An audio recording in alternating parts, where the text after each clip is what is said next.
Hi, and welcome back to another video on electronic science. Today we're going to be talking about buttons, but more specifically electronic buttons. And not like electronic buttons that you're thinking, like electronically. It's a physical button, but a normally open button and a normally closed button, and how you can control LEDs and many other circuits with it. So stay tuned for a video on electronic science.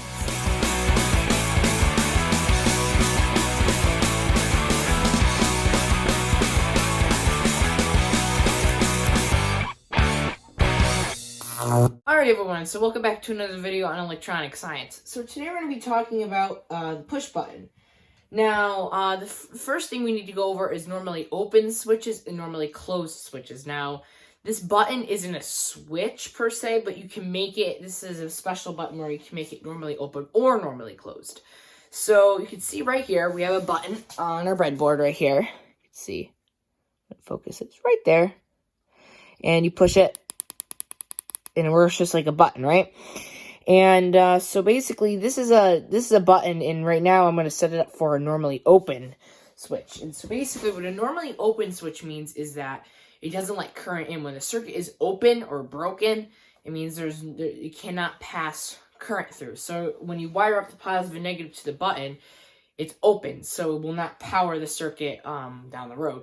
But when you push the button, it will then close the circuit and cause power to flow through, powering the circuit. And then normally closed is when it's always closed, so basically the power goes through, and then when you push the button, it stops the flow of current. So there's basically two functions that these buttons can do.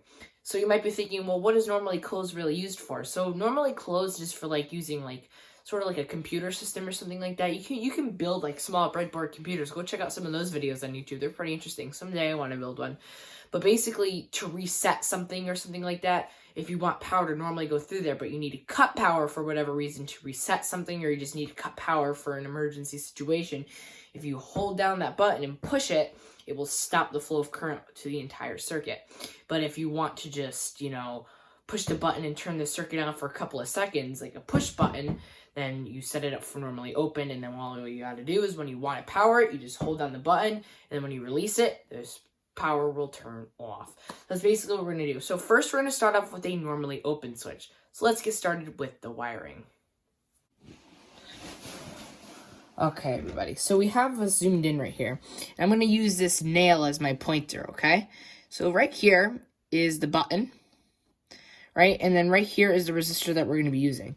You can ignore all these other resistors over here, okay? Get rid of those so that we don't get confused with anything. Now, what we have here is a resistor, and we're going to be using this resistor right here for the positive voltage. So what we're going to have this rail right here is going to be our positive and negative rail. So this is where we're going to be putting in power from our power supply behind us. And then over here, this jumper is going to take the voltage from the positive rail and put it on the positive rail on the other side of the breadboard. And it's going to go down the positive rail, the breadboard, and then it's going to go through this resistor into one side of the button. Now, the button does not necessarily have a polarity, so you can connect it whichever way you want, but depending on which way the polarity is, will determine how your circuit works for opened or closed. So right now, it doesn't matter where you put the positive. So just put the positive wherever you want if you're using this as a step-by-step video. Then what we're going to do is we need an LED. So here is my little LED. I use a blue one because they're nice and bright and they're good for this. And so what we're going to do is we're going to take the positive part of the LED, which is that longer part of the LED right there. Right there. And we're going to connect that to one end of the button. Now, don't connect it to the end where the positive is coming in. So you can see how, I'm going to tilt this upward here. You see how the positive part is going into this side of the button right here. Oops, this side of the button right here. So that means you don't want to connect the positive of the LED anywhere near here, or else you're going to begin to make a normally closed switch. You're going to want to connect the positive on the other side of it, right here. Okay, that's what we're going to do.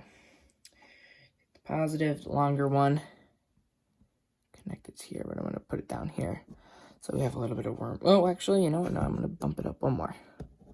Okay. So there it is. Very simple, right? And then what I'm going to do is I'm going to take this little jumper right here, and we're going to connect that to the negative or ground of the LED. Here. And we'll go right here. Now the LED is grounded. Now, you can't see it because it's pretty much out of the view here of the camera, but I'm just connecting the positive and negative wires to the first rail. And I'm going to connect those positive and negative wires to my lab power supply here without trying to get it all over the place here. This one. Sorry about this, guys. I'll get rid of that. Eek. Okay.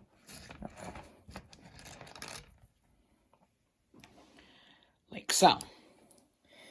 Now, as you can see, when we push it, the LED turns on. And when we release it, the LED turns off. So this is a demonstration of a normally open switch or button, whatever you want to call it. And so basically, to sum up what is happening right here, not sure where my points are wet, so I'm just going to use this one. We have the positive voltage, so I'm going to turn the camera just a little bit here. Actually, I'm just going to hold it. We have the positive and negative coming in from our power supply, the 3 volts right there, right? And they're coming in from here. And then they're getting jumped, the positive rail is getting jumped to this positive rail so that I make things easier, and it's going to go down here. And it's going to go through this resistor to the far side, the side closest to this wall on the button.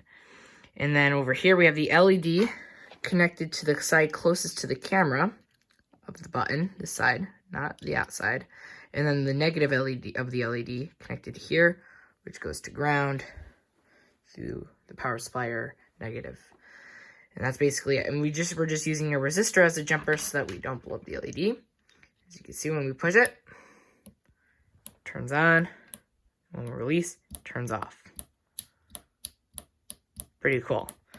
So now let's demonstrate a normally closed button. Okay, so now we're going to demonstrate how you make a normally closed switch. So you see how we only have one side of the LED connected to the button?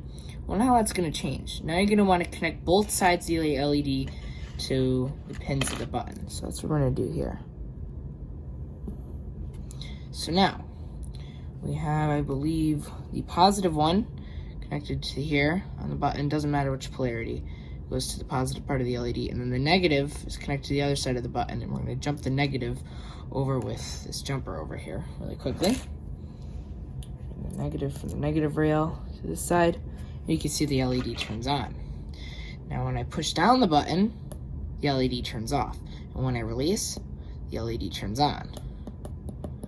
So that is a normally closed switch.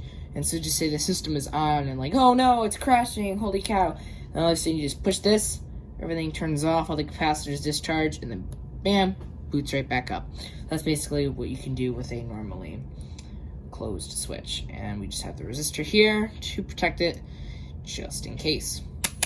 Very, very simple, guys. Anyhow, guys, yes, so to go over with our thing here, with our normally open switch and normally closed switch, I basically just wanted to demonstrate how you control an LED. So go ahead, if you have a breadboard and one of those buttons at home, it's just, I don't know what the exact name is. I looked on Amazon when I ordered it and it just said button. So a little weird there, but it works. So if you have one of those, go home and try what I did. You can get normally closed button or normally open button or switch, whatever you'd like to call it.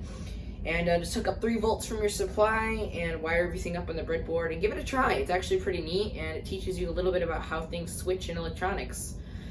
So yeah, and that'll get you started on building some bigger electronics and newer things. So I'd like to thank everybody for watching. If you guys enjoyed, please remember to leave a like on this video and subscribe to the channel, as it helps us out a ton. Share this video with your friends and family so that our channel gets spread around a lot and electronic science becomes bigger, helping us make these types of projects. Leave a comment down below suggesting any content that you'd like to see or questions. But anyways, guys, I'm Electronic Science, and I will see you guys next time. Peace.